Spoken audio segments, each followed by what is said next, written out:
techniques énergétiques manuelles ont été élaborées progressivement sur plus de 26 années d'une expérience active. C'est le résultat d'un travail de recherche et d'essai.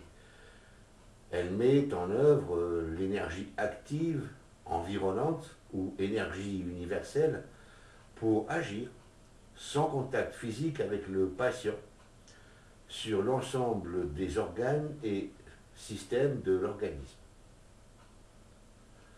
C'est ainsi que le praticien, dûment formé à cette méthode, peut intervenir sur les énergies nerveuses, les différents organes, le système lymphatique, sur les artères, sur les méridiens énergétiques, tels que le méridien de la vessie, etc. La mise en pratique est simple et facile d'utilisation. Par ailleurs, en traitement des problèmes psychosomatiques, la thérapie énergétique manuelle utilisée avec la sophrologie ou l'hypnose, la mutation psycho-émotionnelle par mouvement oculaire et l'adjonction de messages verbaux d'ajustement est d'une efficacité magistrale. Alors, comment cela fonctionne-t-il? Le concept sur lequel s'ancre la méthode est le suivant. Tout est énergie. Cette dernière est toujours disponible pour tout usage. Elle est omniprésente. Elle peut se matérialiser sous l'action de lois naturelles. Les différents états de conscience que nous connaissons sont par nature l'expression d'une loi cosmique. La conscience objective nous permet de prendre connaissance de notre environnement, de notre environnement immédiat. Notre subconscient nous permet une identification intérieure plus intime. Selon l'ancienne tradition ésotérique, le subconscient est l'interface entre le conscient qui est au contact de la matérialité et notre âme, ou être spirituel qui est au fait d'une réalité plus globale, plus absolue. Tel que décrit dans Le Poids Mangresse, par exemple, qui est un livre fantastique. Donc dans Le Poids Mangresse, Hermès Trismégiste précise tout cela. Je vous invite à le lire. Selon cette conception, le cerveau n'est pas le créateur de la conscience. Il sert à capter et à interpréter les informations. Bien entendu, l'interprétation et la restitution sont fonction de l'évolution et des concepts admis, qui découlent d'expérience, de culture et d'apprentissage. Deux personnes qui perçoivent la même chose réagiront différemment selon leurs concepts respectifs. Nous disions que la conscience objective appréhende son environnement, que la conscience subjective sert d'interface avec notre être spirituel qui est en relation constante avec une connaissance beaucoup plus vaste et plus en phase avec une réalité non éphémère telle que l'est le monde matériel. Au risque de répéter, nous admettrons que le cerveau est à considérer comme un instrument qui capte les informations énergétiques selon sa capacité à les recevoir. Toutefois, il faut savoir qu'il peut recevoir des informations de la conscience objective à travers nos 5 sens et par le subconscient accessible par la méditation, la concentration et tout moyen avouable qui lui permette de se syntoniser avec la conscience subjective. Nous avons dit que la conscience subjective est en relation constante avec les deux plans d'existence, à savoir matériel et spirituel, qu'elle sert d'interface. Alors, je le répète parce que c'est très important. Si nous entrons dans un lâcher-prise réel, nous pouvons sentir et ramener à la surface du conscient, de la conscience objective, certaines informations utiles et utilisables qui proviennent, ce que les hindous appellent les archives akashives, ce que nous pouvons appeler peut-être l'absolu. Notre subconscient est responsable des fonctions autonomes qui président à la vie. Ces fonctions sont les plus importantes. Elles sont totalement indépendantes de notre volonté objective, ce qui signifie que la responsabilité la plus importante est bien donnée au subconscient. Ces lois découlent de lois naturelles qui régissent la vie. Et ici, en ce moment, le terme vie doit être compris comme une énergie globale, inépuisable et intarissable, constamment en mouvement. Notre subconscient peut nous informer sur cette formidable globalité, pour peu que l'on s'attache à développer notre perception intérieure et que l'on accepte les informations qui jaillissent sous forme d'intuition, d'imagerie mentale, de sensations particulières, sachant que ces informations sont toujours bénéfiques pour notre bien-être. À ce stade de notre conversation, nous comprenons que si nous sommes en phase avec nous-mêmes, autrement dit, avec notre être profond, nous pouvons accéder à notre subconscient. En ésotérisme, on dit aller chercher son maître intérieur, ou écouter sa voix intérieure. Lorsque nous dialoguons avec nous-mêmes sans être parasités par l'ensemble des nuisances environnantes, nous accédons à des informations importantes qui sont toujours utiles. Nous pouvons ainsi agir sur notre propre organisme pour le maintenir en bonne santé physique et psychologique, et ainsi vivre dans un bien-être constant, sans pour autant se détacher de la vie sociale. La tête dans les nuages, peut-être, mais les pieds bien sur terre. Nous pouvons utiliser cette énergie vitale aux sources de vie omniprésentes pour autrui, en la manipulant psychiquement, bien entendu à condition d'avoir accepté le concept. Comment faire pour mettre en pratique ces concepts? Pour les mettre en pratique, une méthode très ancienne a été utilisée, adaptée aux besoins de la thérapie énergétique manuelle. Cette méthode se base sur certains méridiens particuliers décrits par la médecine chinoise. Ce choix a été fait pour asseoir la méthode sur un protocole, mais ce protocole n'est en rien restrictif. Du point de vue énergétique, tout dysfonctionnement physique a sa source dans un dérèglement vibratoire, soit une mauvaise circulation des énergies vitales dans les méridiens, soit un dérèglement vibratoire du corps énergétique. Les causes peuvent être mentales, psychiques ou atteintes extérieures, en règle générale. Ces dysfonctionnements résultent d'attitudes qui ne sont plus en harmonie avec les lois naturelles ou lois cosmiques. Le corps est parcouru dans son intégralité par des canaux d'énergie vitale, horizontalement et verticalement. Cette énergie vitalise le corps et est ensuite évacuée. Elle pénètre dans l'organisme par diverses sources.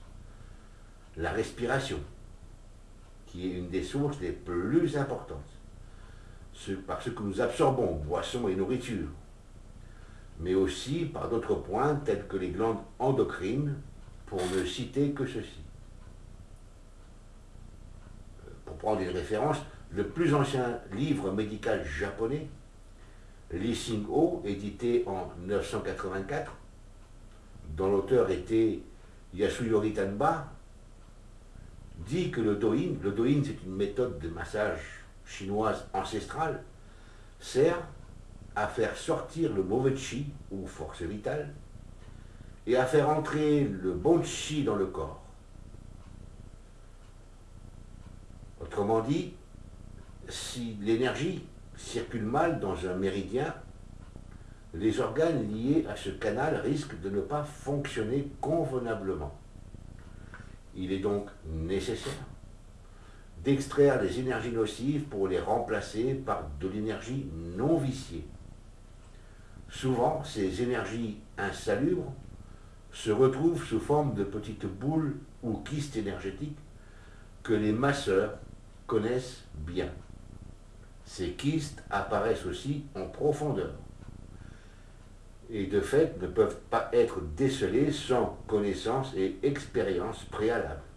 Toutefois, elles se manifestent toujours sur le corps par des points subaux particuliers. Ces points ou subaux particuliers sont dits points à sentiment pour ce qui concerne le méridien de la vessie.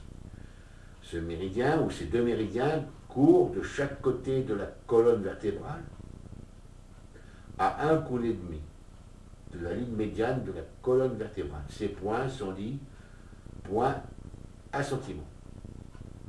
D'autres points existent, nommés points d'alarme, et ceux-ci se manifestent sur le thorax. Ces points en thérapie énergétique sont dits points d'action. Ceci vaut pour les énergies vitales, qui vitalisent les organismes vivants. En ce qui concerne le corps éthérique, il en va autrement. Le corps éthérique, selon la tradition yogi, est l'un des 7 corps subtils des êtres vivants. Après le corps physique et avant le corps astral, sa fonction est d'unifier le corps physique. C'est en quelque sorte la trame de l'organisme. Ce corps éthérique peut être perturbé par un dérèglement psychique, ce qui a pour effet de déstabiliser par certains endroits le rythme vibratoire du corps éthérique.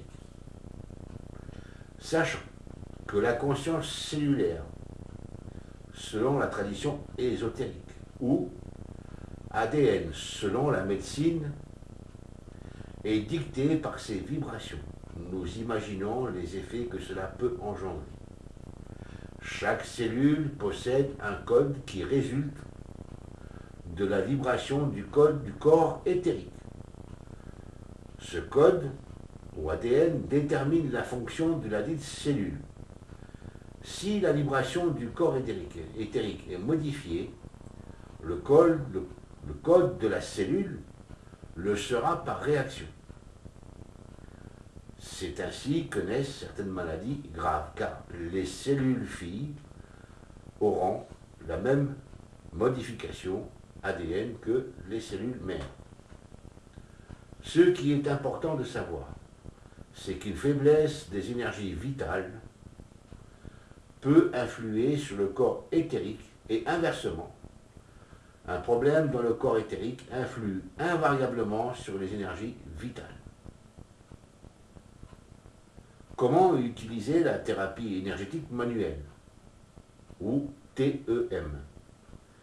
La thérapie énergétique a la particularité d'être accessible à tous, avec un minimum de connaissances. Elle est simple et efficace, et surtout sans danger.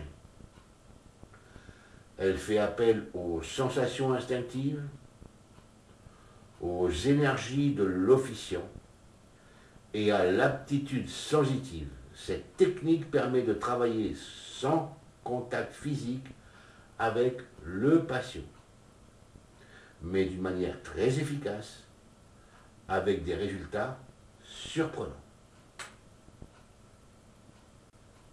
Comment cela fonctionne-t-il? En ce qui concerne l'énergie vitale, constituant les méridiens, il est important, bien entendu, de connaître les points d'action.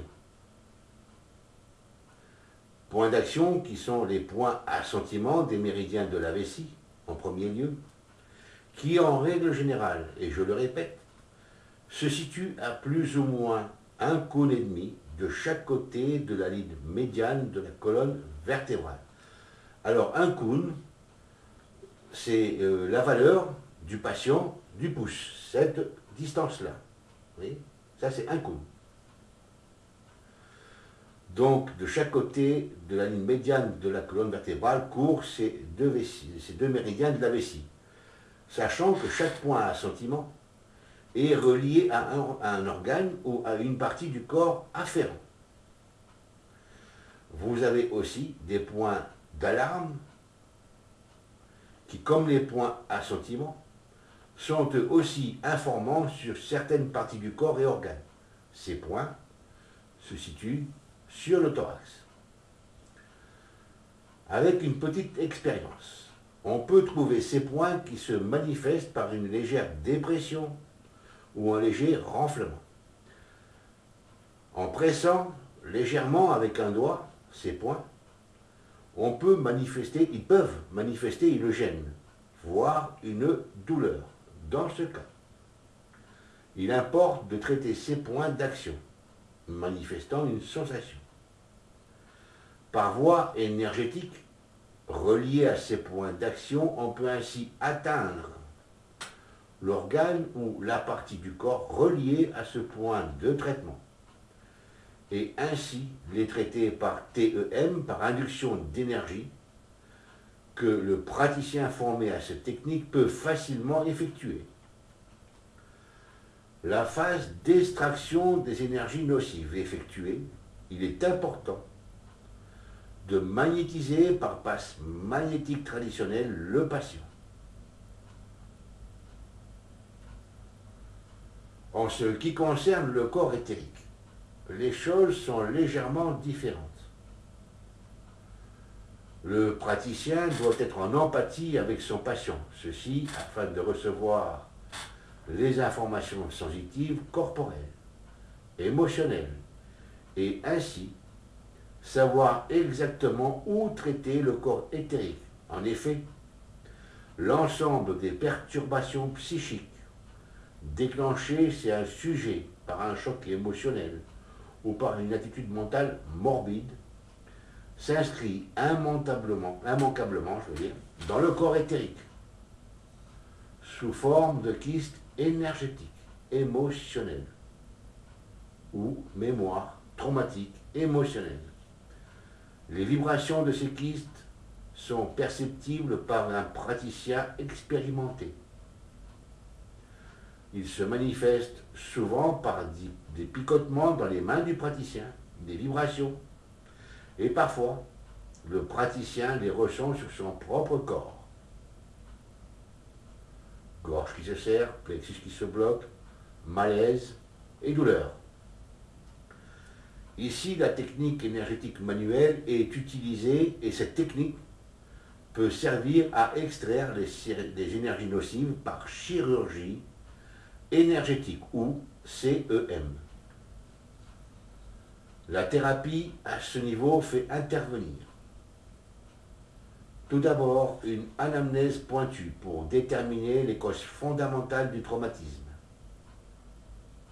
l'origine du choc, la mise en état alpha ou état modifié de conscience pour induire un message destiné à corriger le problème. Il est possible aussi de pratiquer, si cela s'avère nécessaire, une régression. Une chirurgie énergétique est pratiquée par le praticien, peut être pratiquée, pour extraire le ou les kystes émotionnels déstabilisant les vibrations du corps éthérique. Parfois, sur sollicitation du praticien, les kystes sont souvent désignés par le patient lui-même alors qu'il est en état modifié de conscience. Enfin, des interventions en psychomagnétisme sont ensuite nécessaires pour finaliser un traitement. Le psychomagnétisme est une méthode faisant intervenir la mutation psycho-émotionnelle par les mouvements oculaires. La technique énergétique manuelle comprenant la chirurgie énergétique et aussi des messages verbaux d'ajustement. C'est une action sur plusieurs niveaux. Il est parfois nécessaire de pratiquer plusieurs interventions pour solutionner les problèmes. La chirurgie énergétique manuelle peut être utilisée pour traiter des problèmes physiques en intervenant sur le corps éthérique. Par répercussion, on aura une amélioration du corps physique. Il est important de comprendre la chose suivante. Extraire les énergies en premier lieu, extraire les énergies nocives et les kystes énergétiques qui obstruent les méridiens afin de rétablir une circulation convenable de l'énergie vitale. Et sur le corps éthérique, rétablir les vibrations naturellement adaptées aux besoins structurants. Finalement, magnétiser afin de relancer les fonctions naturelles de défense. Il est essentiel de comprendre l'importance complémentaire des deux techniques auxquelles s'ajoute le psychomagnétisme.